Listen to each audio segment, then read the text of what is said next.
MPTC 1 year ఉన్న దానికి ప్రభుత్వం మొత్తం కాన్సన్ట్రేట్ చేస్తుందంటే అది బదులు కొట్టే క్రమంలో మీరు అందరూ పోయి బదులు కొడుతున్నారా, లోపల బదులు కొడుతున్నారా? అంటే ఇప్పుడు మీరు ఆ మాట అంటే వాళ్ళు ఏమంటారంటే ఆ రోజు కుప్పం మున్సిపాలిటీ మీద మరి జగన్మోహన్ రెడ్డి గారు ఎమ్మెల్యేలు మంత్రులు అందరూ కాన్సన్ట్రేషన్ చేశారు కదా అని వారు అంటారేమో.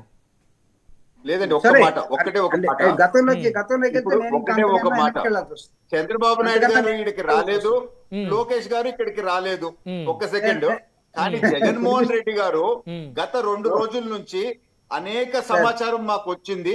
ఓకే. గ్రామ స్థాయి నాయకులకి పర్సనల్ గా ఫోన్లు చేసి, అన్నా మా పొరుగుకు సంబంధించింది, దయచేసి మనం చూడండి, మాకు సాయం చేయండి, ఓటేయండి అని చెప్పి జగన్మోహన్ రెడ్డి గారు అడుగుతున్నారు. ఆ సతీష్ రెడ్డి, పులివెందుల సతీష్ రెడ్డి అయితే ఏ విధంగా బతులు అడుకుంటున్నాడో ఫోన్ పైనే మనకు కనపడింది. సో వాళ్ళు చావు బతుకులలో ఉండి వాళ్ళు బతులు అడుకుంటున్నారు, కానీ మేము కంఫర్టబుల్ పొజిషన్ లో రైట్ ఎలక్షన్ చేస్తాం. ఓకే, దీపక్ రెడ్డి గారు మళ్ళీ మాట్లాడుతారు. జూపుడి గారు, ఏంటి జగన్ గారు గ్రామస్థాయి నాయకులు ఫోన్ చేసి అన్న కొంచెం చూడండి, హెల్ప్ చేయండి అని అడుగుతున్నారా? దీపక్ రెడ్డి గారు అంటున్నారుగా. అంటే అది దీపక్ రెడ్డి గారు చెప్తున్నారు కాబట్టి మనం ఇప్పుడు వరకు విన్నాం. ఓకే, అడిగినా ఏముంది, తప్పేముంటుంది అసలు? అవునులే, తప్పేముంది కదా, నాయకులతో మాట్లాడుకోవచ్చు. మేమైతే మిగతా తెలుగుదేశం పార్టీలో ఉన్నటువంటి కూటమిలో ఉన్నటువంటి వాళ్ళు ఎవరితో మాట్లాడేది నేను చెప్పట్లా. మాట్లాడకూడదని కూడా ఏం లేదు. దాన్ని మనం తప్పుగా ఎందుకు తీసుకోవాలి?